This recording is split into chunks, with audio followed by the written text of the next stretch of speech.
नमस्कार प्यारे साथियों। आइए हम आपके लिए बहुत ही महत्वपूर्ण क्वेश्चंस जो कि इलाहाबाद हाई कोर्ट के क्वेश्चंस हैं उनकी पूरी आंसर की जो कि बहुत ही सटीक आंसर की है। तो आइए आपके लिए हम प्रस्तुत कर रहे हैं। देखें, दिया है सबसे पहले गद्यांश।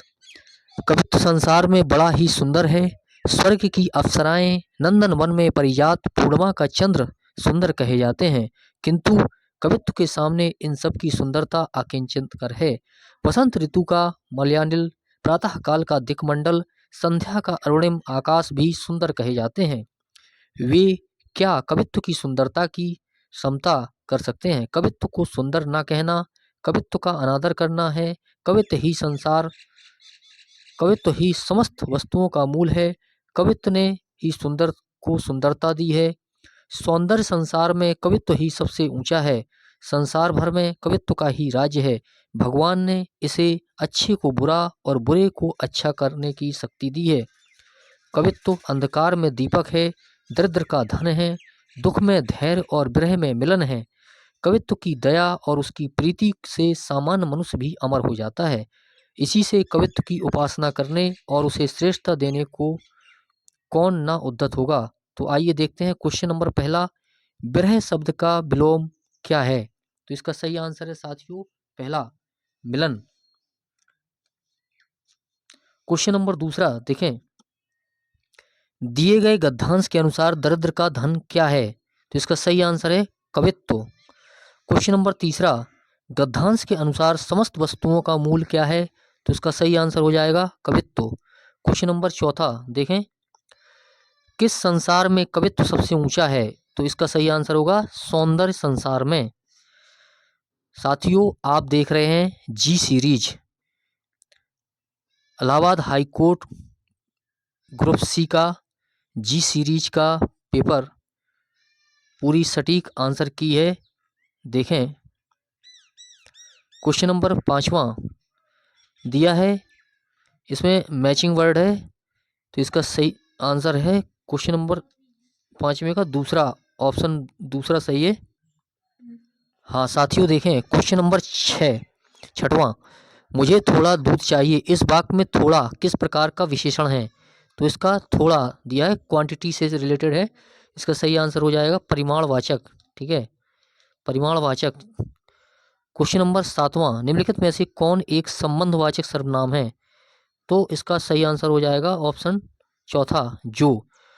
उच्चारण शब्द का संधि विच्छेद क्या होगा? तो साथियों इसका सही आंसर हो जाएगा ऑप्शन तीसरा, उत्धन चारण बराबर उच्चारण। क्वेश्चन नंबर 9 देखें, निम्नलिखित में बहुवचन में प्रयोग होने वाला शब्द कौन सा है? तो दर्शन, इसका चौथा आंसर बिल्कुल सही है, दर्शन। क्वेश्चन नंबर 10वां, निम्नलिखित में व्यक्तिवाचक संज्ञा का एक उदाहरण है? तो इसका सही आंसर है option A, Chennai. Question number 11, ज्ञापन के लिए प्रयुक्त होने वाले सही शब्द का चयन करें। तो इसका सही आंसर हो जाएगा ऑप्शन दूसरा, मेमोरेंडम।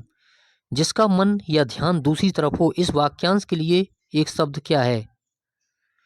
तो साथियों इसका सही आंसर हो जाएगा ऑप्शन चौथा, अनमनस्क।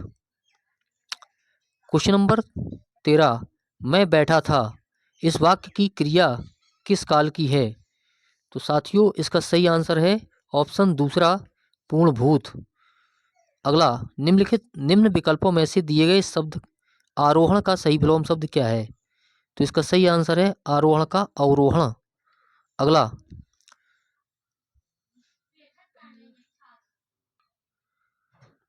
हाँ क्वेश्चन नंबर 15 देखें, निम्न में सही विराम चिन्ह वाला विकल्प कौन सा है? तो इसका सही आंसर हो जाएगा साथियों पहला, छी कितनी गंदी आदत है। अगला क्वेश्चन नंबर 16, हिंदी शब्द कमेंट शब्द का हिंदी शब्द क्या होगा? तो इसमें ऑप्शन है टिप्पण, दूसरा ऑप्शन है ठेकेदार, तीसरा ऑप्शन है टीका टिप्पणी और चौथा ऑप्शन है आयोग कमीशन। तो साथियों कमेंट का सही आंसर हो जाएगा टीका टिप्पणी। इसका तीसरा ऑप्शन बिल्कुल सही है। क्वेश्चन नंबर, हाँ साथियों देखें क्वेश्चन नंबर 17, आदान शब्द में सही उपसर्ग क्या है? तो आ दान, इसका सही आंसर हो जाएगा ऑप्शन चौथा आ।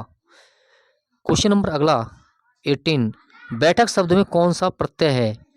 तो बैठक, बैठ धन का और बैठक, इसका सही आंसर हो जाएगा ऑप्शन ए का। क्वेश्चन नंबर अगला 19, आग लगनते झोपड़ा जो निकले सो लाभ, इस लोकोक्ति का उपयुक्त अर्थ क्या होगा? तो साथियों इसका सही आंसर है ऑप्शन तीसरा, नुकसान होते होते जो कुछ बचा हुआ वह भी बहुत है। इसका तीसरा ऑप्शन बिल्कुल सही है। क्वेश्चन नंबर 20, सूची पत्र के लिए उपयुक्त अंग्रेजी शब्द क्या होगा? तो इसका सही आंसर है कैटालॉग, ऑप्शन बी बिल्कुल सही है दूसरा। नेक्स्ट, हाँ साथियों देखें, निम्नलिखित क्वेश्चन नंबर 21, निम्नलिखित में केस शब्द का पर्यायवाची कौन सा है? तो केस शब्द का पर्यायवाची हो जाएगा ऑप्शन तीसरा कुंतल। ठीक है। क्वेश्चन नंबर 22, निम्नलिखित में से भाववाचक संज्ञा का उदाहरण कौन सा है? भाववाचक संज्ञा का उदाहरण है तो ऑप्शन डी मित्रता। अगला क्वेश्चन देखें, क्वेश्चन नंबर 23, निम्न शब्दों में से स्त्रीलिंग शब्दों का चयन कीजिए। तो इसमें बाल्टी और सब्जी, यानी कि केवल ए और सी, अर्थात ऑप्शन ए जो है बिल्कुल करेक्ट हो जाएगा। क्वेश्चन नंबर 24, मदांध, इस समस्त पद का विग्रह क्या होगा? तो मद से अंध, अर्थात मदांध, यानी कि ऑप्शन चौथा बिल्कुल सही हो जाएगा।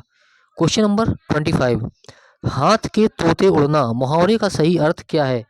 तो साथियों क्वेश्चन नंबर 25 का हो जाएगा ऑप्शन चौथा स्तब्ध होना।